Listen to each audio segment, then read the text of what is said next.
Mulai, kita buka dengan baca basmalah.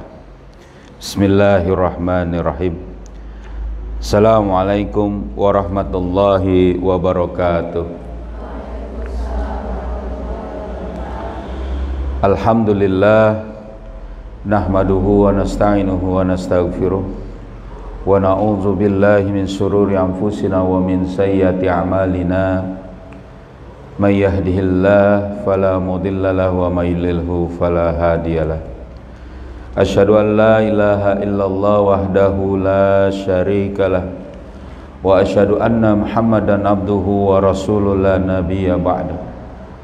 Allahumma salli ala sayyidina Muhammad wa ala ali sayyidina Muhammad. Rabbi israh li sadri wa yassir li amri wahlul 'uqdatam min lisani yafqahu qawli. Subhanaka la ilma lana illa ma 'allamtana innaka antal alimul hakim. Amma ba'du. Alhamdulillah, segala puji hanya bagi Allah. Salawat serta salam semoga selalu tercurah kepada junjungan kita Nabi Muhammad sallallahu alaihi wasallam serta keluarganya, sahabatnya dan juga para pengikutnya yang setia dengan ajarannya hingga akhir zaman. Alhamdulillah, anak-anak sekalian dan juga para asatidzah yang dirahmati Allah, kita lanjutkan kembali kajian kita setiap Rabu pagi. Kita membahas buku Hikmah-Hikmah Bertutur yang ditulis oleh Al-Ustadz Al-Fadil Ustadz Arif B. Iskandar. Kita masuk dalam pembahasan propaganda berbahaya, Ad-Di'ayah. Ya, jadi propaganda. Jadi apa itu? Jadi ini cerita di sini. Ini cerita. Seorang guru muslimah berjilbab rapi tampak di depan kelas sedang bersemangat mengajarkan sesuatu kepada murid-muridnya. Nah, ini ceritanya nih. Ia berdiri menghadap murid-muridnya. Sang guru berkata, "Anak-anak, ibu punya permainan." Nah, jadi kita ini lagi main-main dia, belajar sambil bermain. Begini, di tangan kiri ibu sekarang ada kapur, dan di tangan kanan ada pensil. Jika ibu mengangkat kapur ini, maka katakan dengan keras, kapur. Jika ibu mengangkat pensil ini, maka teriakan pensil. Para murid pun mengerti, lalu mereka mengikuti instruksi sang guru. Sang guru kemudian mengangkat tangan kanan dan kirinya secara bergantian. Semakin lama semakin cepat, diiringi dengan teriakan murid-muridnya yang menyebut antara kapur dan pensil. Sang guru berhenti dan kembali berkata, "Baik, sekarang perhatikan. Jika ibu mengangkat kapur, maka katakan dengan keras pensil. Demikian sebaliknya. Jika ibu mengangkat pensil, maka katakan kapur." Adegan yang sama seperti tadi pun dilakukan sang guru. Tentu para murid kerepotan dan kelabakan. Mereka sangat sulit untuk menyebut kapur sebagai pensil dan sebaliknya. Namun lambat laun, ya, mereka bisa beradaptasi dan tidak lagi sulit. Sedang beberapa saat permainan berhenti. Sang guru pun tersenyum kepada murid-muridnya seraya berkata, "Anak-anak, itulah kita, umat Islam. Mulanya yang hak itu hak dan yang batil itu batil. Kita begitu jelas membedakannya. Namun kemudian musuh-musuh kita memaksakan kepada kita lewat berbagai propaganda untuk membalik sesuatu yang hak menjadi batil dan sebaliknya.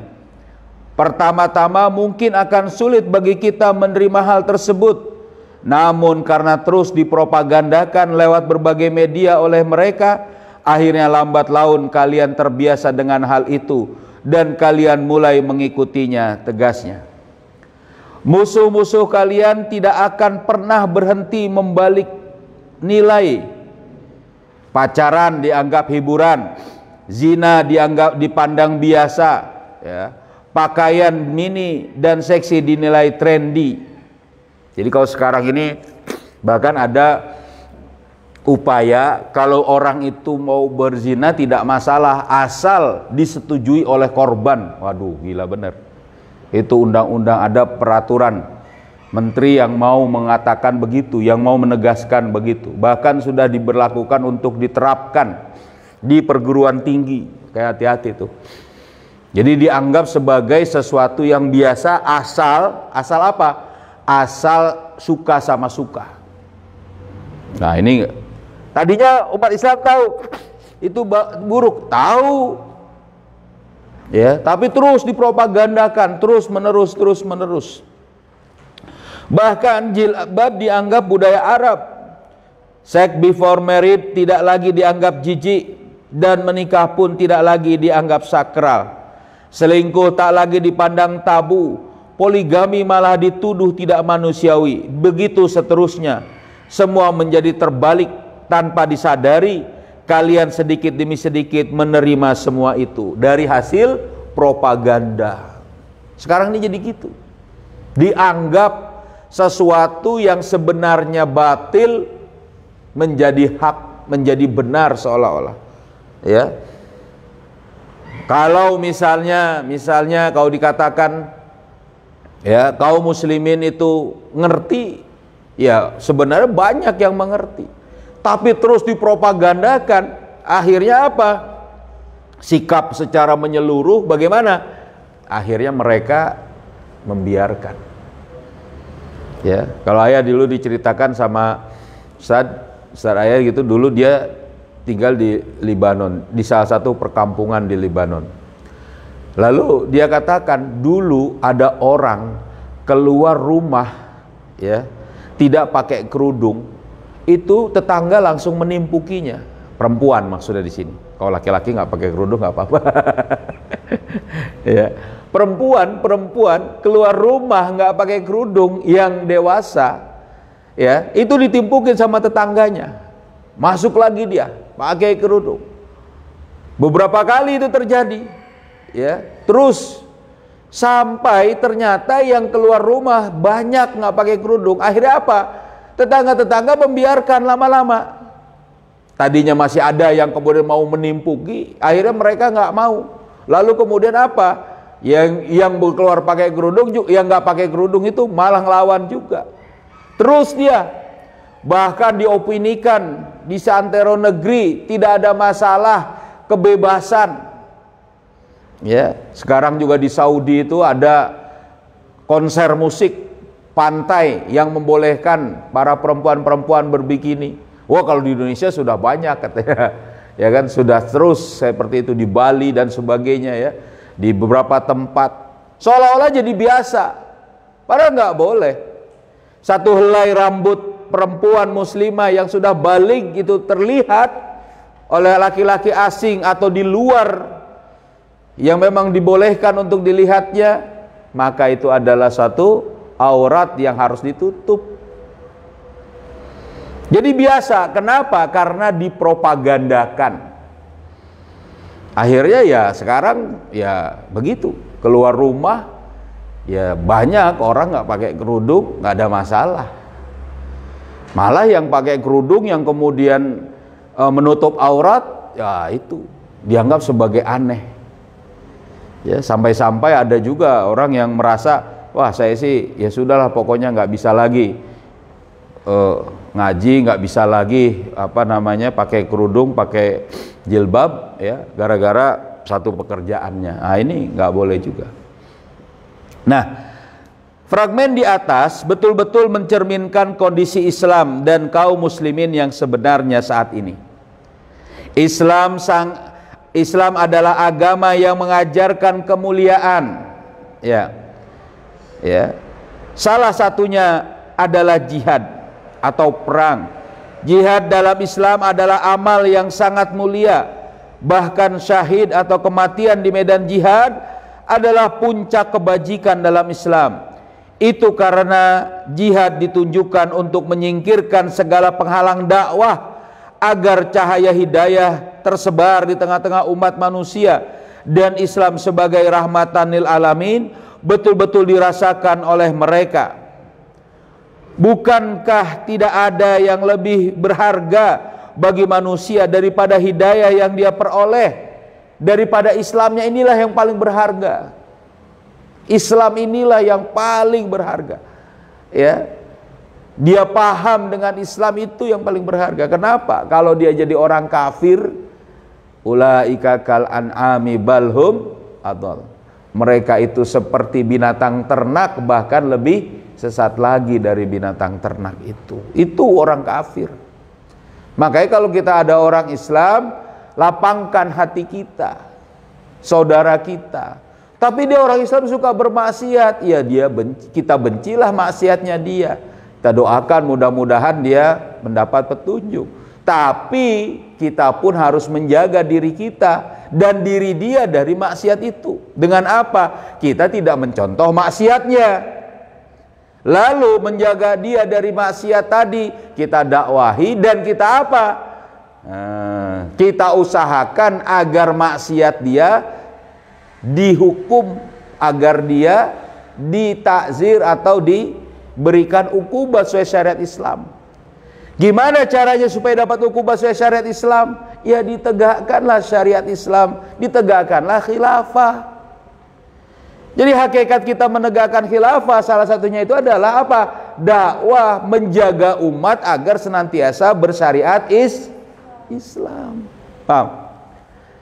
Kan gitu. Coba misalnya kita melihat ada orang yang sedang berjudi, ya kan? Gimana kita? Kita bilang buat diri kita, saya nggak mau berjudi, ini diharamkan, ya kan? Lalu kita katakan kepada dia, jangan berjudi, berhenti. Dia nggak mau, dia terus berjudi. Gimana kita? Kita mau pukuli, kita mau laporkan kepada siapa? Nah kalau berjudi suka sama suka dan tidak ada mengganggu orang, ini repot itu. Apalagi dilindungi, lalu kemudian ada legalitasnya, ya. Gimana kita dakwahi umat, ayo tegakkan syariat Islam, tegakkan khilafah, agar apa? Perjudian bisa diberantas. Paham tak? Jadi itu hakikatnya. Jauh, lama, ini belum ada usaha kita, gitu. Ya, bukan masalah bagaimana kita membiarkan, bukan masalah ya, bukan hanya sebatas permasalahan adanya kesalahan tadi dan kemudian kita biarkan, auzubillah. Jadi masalahnya itu adalah usaha kita. Poinnya itu usaha kita. Nah, jadi begitu. Jadi bukankah tidak ada yang lebih berharga bagi manusia daripada hidayah yang dia peroleh, yang memungkinkan dirinya dapat memeluk Islam sebagai sumber kebahagiaan hakiki di dunia dan akhirat? Nah, ini dia. Yang paling berharga adalah Islam. Makanya itu kita berbaik. Jadi innamal mu'minuna ikhwatun. Itu. Jadi kita ini sama muslim mukmin bersaudara. Juga kita melembutkan hati kita kepada sama muslim, kepada sama mukmin. Ya kan? Tapi kita tegur, kita nasihati dia. Jangan begitu. Jangan merampas harta orang. Jangan berjudi. Gitu. Begitu juga kita, jangan merampas harta milik orang lain. Punya kawan kita, jangan kita rampas, jangan kita ambil. Dia juga kita nasihati, jangan mengambil milik orang, milik teman. Kita jaga, ya. Kayak kalau di pondok ada yang urusan seperti itu, wah itu fatal kok katanya ya. Tapi alhamdulillah, enggak. Kita udah diajarin, enggak boleh kayak gitu. Tapi kadang misalnya, gimana nih? Kaum muslimin tidak mau, itu dia. Selama dia masih Islam, dia adalah kebaikan bagi kita dan bagi dirinya. Itu yang harus ada, ya, dalam benak kita. Namun, ini dia. Karena propaganda gencar Barat, dari kafir Barat, dari musuh-musuh Islam, Islam saat ini dianggap sebagai agama kaum yang barbar. Coba nih beberapa kemarin ini ditangkap beberapa orang yang dianggap sebagai teroris. Waduh, ya kan? Karena mengumpulkan uang, mengumpulkan dengan kotak amal uang, ditangkap sebagai teroris. Wah, gimana ini padahal ulama menyampaikan Islam, ya. Ini dia, dianggap sebagai yang menyebarkan teror. Padahal ya ada di Papua itu belum tangkap-tangkap. Padahal ada penjahat yang jelas-jelas misalnya tadi ya korupsi dan sebagainya dibiarkan. Wah ini. Tapi itu gitu. Islam dianggap teroris, barbar karena propaganda mereka. Agama yang mengajarkan kekerasan dan teror katanya Islam itu. Bahkan mereka gencar mempropagandakan Islam sebagai ideologi iblis, nauzubillah, dan agama penebar kebencian, menebarkan kebencian karena maunya perang terus katanya. Masya Allah, ini dia propaganda, ya, talbisul iblis, ya, jadi pemutar balikan gitu ya. Sebaliknya, mereka berusaha menutupi Islam sebagai agama penyebar rahmatan lil alamin. Padahal dengan khilafah Islam itu sampai ke Indonesia, ya. Tapi khilafahnya malah ditolak. Ini gimana? Ya. Ya, tapi jangan gitu-gitulah. Ini enggak apa di sini ini kan kita sudah sepakat enggak khilafah. Gimana bisa? Padahal khilafah ajaran Islam. Mereka tahu Islam pun pada saat ada masa khilafah yang tadi dengan jihad, menyampaikan Islam ke seluruh penjuru dunia. Kok ya kemudian malah nggak mau khilafah? Padahal di ajaran kitab-kitab mereka, ya kan, itu dijelaskan tentang wajibnya khilafah. Gitu. Kaum muslimin pun dicap sebagai kaum teroris. Buktinya mayoritas, jika bukan seluruhnya, pihak yang jadikan tersangka atau dituduh sebagai pelaku meski sering tanpa bukti adalah dari kalangan umat Islam. Padahal bukankah kasus peledakan WTC pada 11 September sehingga saat ini banyak diragukan sebagai hasil kerja para teroris muslim? Bukankah banyak para pakar Amerika sendiri yang yakin bahwa peristiwa tersebut adalah rekayasa Amerika untuk meluluskan agenda globalnya menjadi polisi dunia? Jadi Amerika bisa saja meledakkan WTC dulu, ya. Lalu kemudian gimana? Mereka menganggap ini Islam yang menghancurkan. Sekarang masih banyak yang ragu. Sama dengan bom-bom yang lain. Memang ada juga kaum muslimin yang bagaimana yang tadi menjadi pion mereka, atau memang tadi punya pemahaman yang karena saking marahnya tidak ditunjang dengan pemahaman akhirnya mengambil jalan kekerasan, ya, membuat teror. Tapi kalau kayak gitu ya kan nggak bisa dianggap sebagai Islamnya. Tapi ini Islam yang dianggap. Suara azan aja nih, ini sedang lagi dipermasalahkan. Jadi ada orang yang merasa suara azan kalau pagi-pagi, siang, sore, ya kan, malam, itu dianggap mengganggu polusi udara, polusi kebisingan. Coba bayangkan. Gimana? Padahal bisa ada nanti kalian di satu tempat yang sangat rindu itu dengan suara azan. Ya. Dan ternyata di Saudi sendiri sudah ada undang-undangnya itu, supaya azan dikecilin. Lah gimana? Padahal tadi itu adalah bagian dari syiar Islam, penyebar luasan Islam untuk orang itu tahu itu azan termasuknya. Dan ini memang diumumkan, artinya disebarluaskan.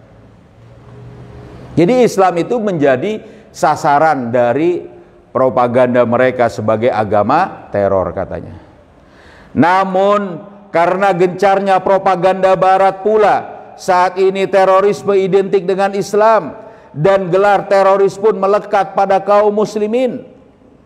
Sebaliknya, Amerika yang telah membunuhi ratusan ribu orang tidak berdosa di Afghanistan dan Irak, serta mendukung secara penuh pembantaian atas umat Islam di Palestina oleh Israel, tetap dianggap bukan teroris. Coba bayangkan, padahal dia yang membunuhi. Coba, gimana ini? Ya.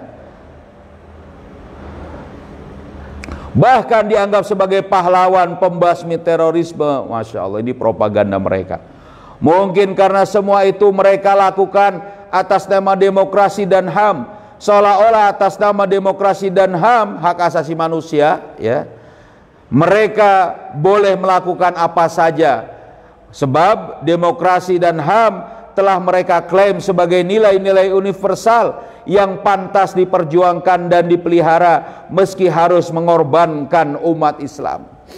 Jadi demokrasi itu adalah menempatkan hukum buatan manusia, ya, menempatkan hukum buatan manusia untuk menggantikan hukum Allah, menjadikan kedaulatan di tangan rakyat, di tangan manusia. Padahal kalau dalam Islam, kedaulatan atau ketundukan, ya, seluruh perbuatan manusia itu di tangan Allah.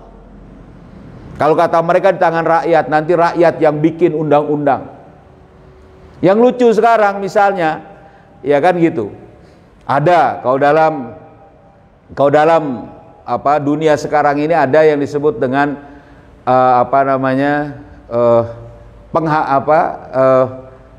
yang diharamkan. Jadi MUI, ya, ceritanya di sini ceritanya, mengharamkan cryptocurrency. Jadi mengharamkan uang kripto atau perdagangan dari uang di jagat maya, di dunia internet itu ada uang jual beli uang. Nah, jual beli uang atau jual beli satu bentuk jual beli poin yang itu bisa dianggap uang.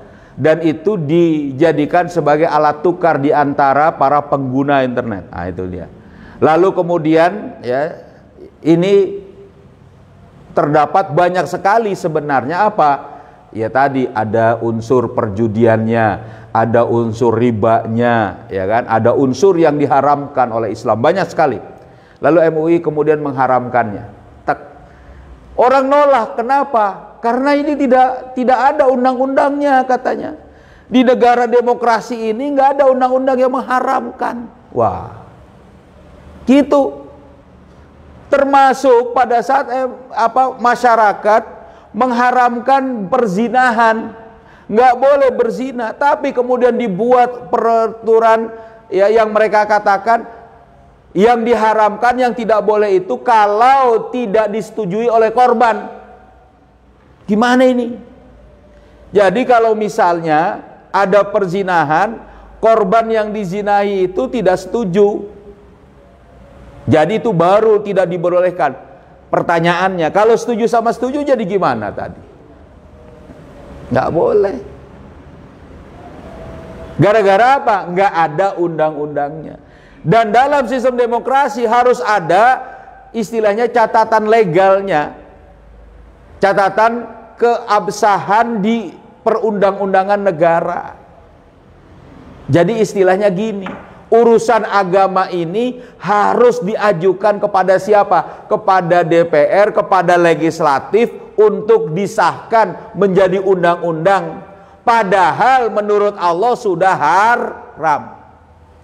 Undang-undang minuman beralkohol menurut syariat Islam haram. Tapi gara-gara belum ada perundang-undangannya, masih belum bisa ditindak. Makanya ada daerah yang bahkan melegalkan itu, silahkan jual minuman keras misalnya. Gara-gara apa? Tadi demokrasi. Yang bagaimana demokrasi itu? Ya, yang dia menempatkan buatan manusia, hukum buatan manusia mengalahkan hukum buatan Allah. Paham nih? Jadi demokrasi itu bukan syura, bukan musyawarah. Ya, seperti ayah pernah katakan, ya, itu. Gimana?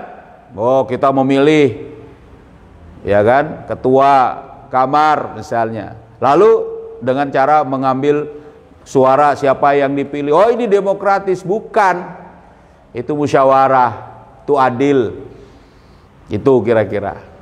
Kalau demokrasi itu adalah membuat undang-undang, aturan hukum untuk menggantikan aturan hukum Allah. Nah, itu dia. Jadi begitu. Barat pun menyerang khilafah dan syariah dengan berbagai propaganda hitamnya. Jadi katakan begitu. Khilafah dipropagandakan sebagai sistem pemerintahan zaman batu, otoriter, penuh konflik dan berdarah-darah. Jadi digambarkan gitu, digambarkannya begitu. Sistem khilafah ini ya tadi nggak cocok. Bagaimana dia? Dia bisa menjadi tadi sengsara bagi umat katanya, Masya Allah. Padahal ini ajaran Islam. Sebaliknya, sistem pemerintahan demokrasi saat ini dianggap ideal, maju dan jauh dari otoritarianisme. Padahal sama aja sekarang jadinya maunya. Ya kan, ada urusan nggak sesuai undang-undang, dia rubah undang-undangnya, bukan ngikut undang-undang. Nih pernah ada cerita nih ya kemarin, beberapa waktu kemarin.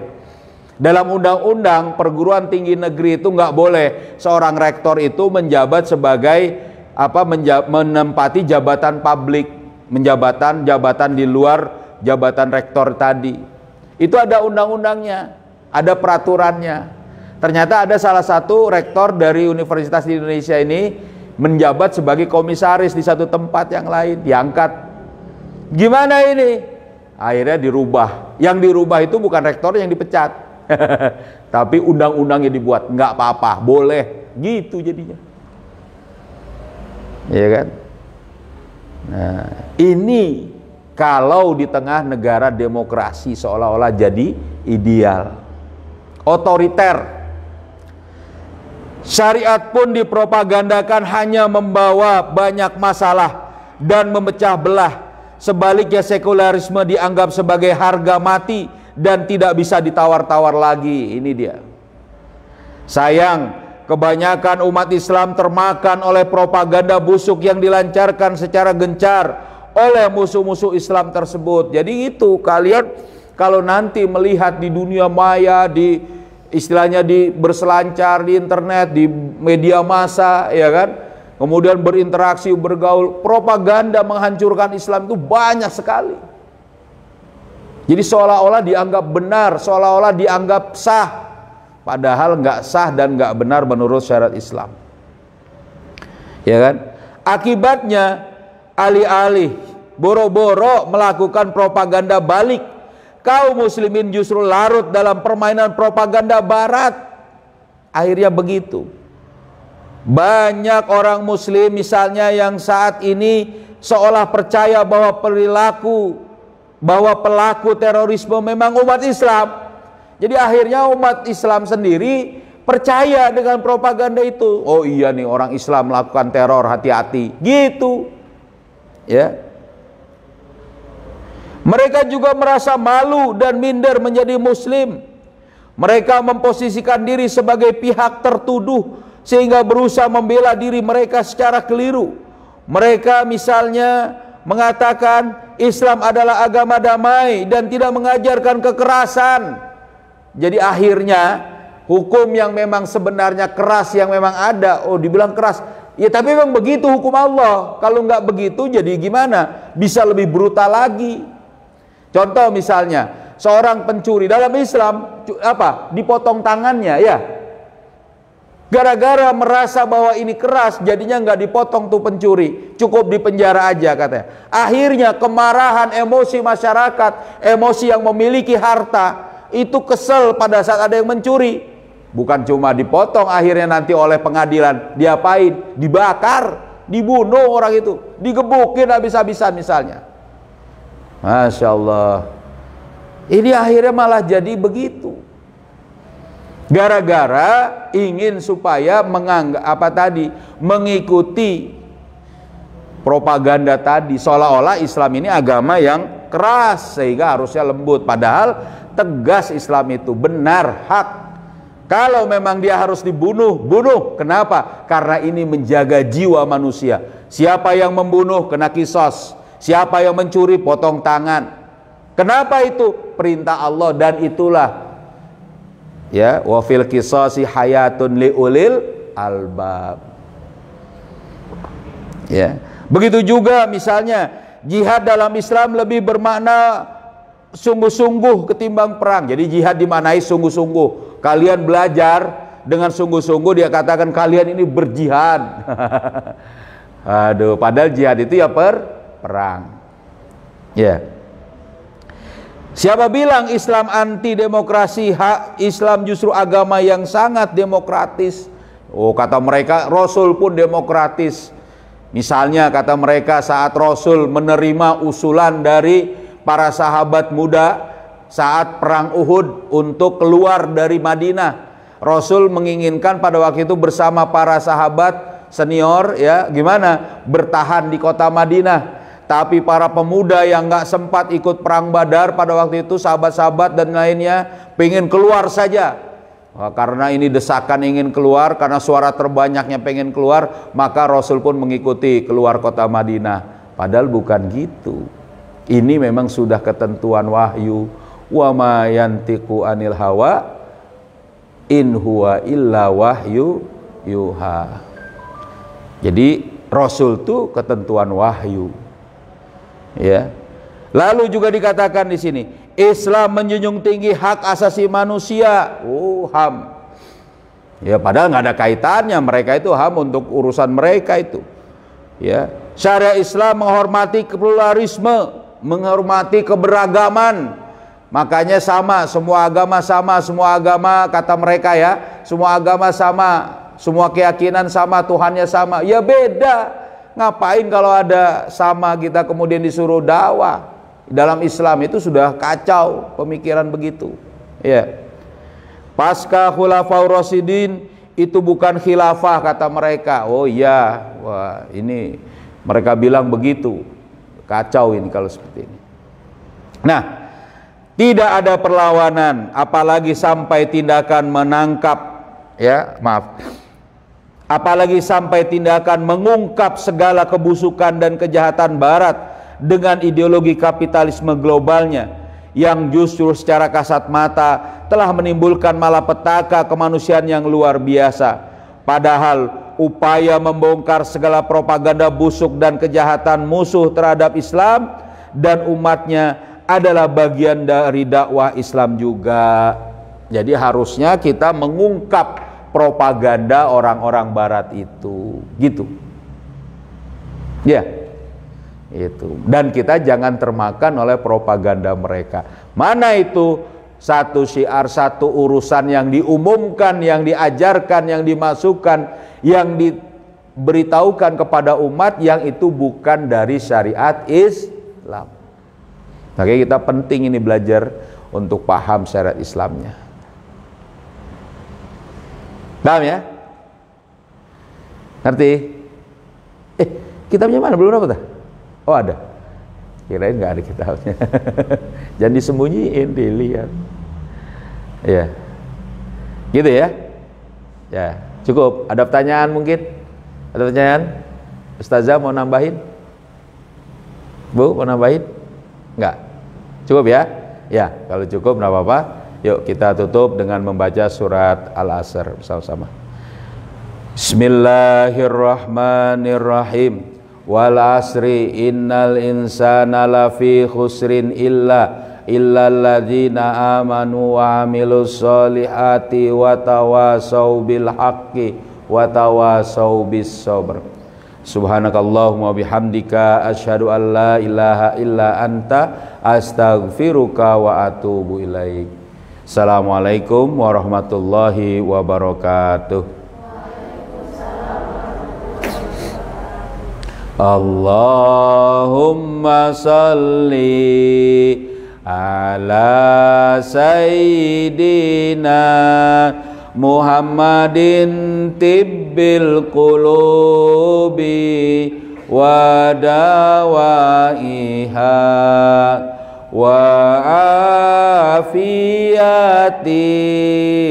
abadani wa shifaiha wa ril absari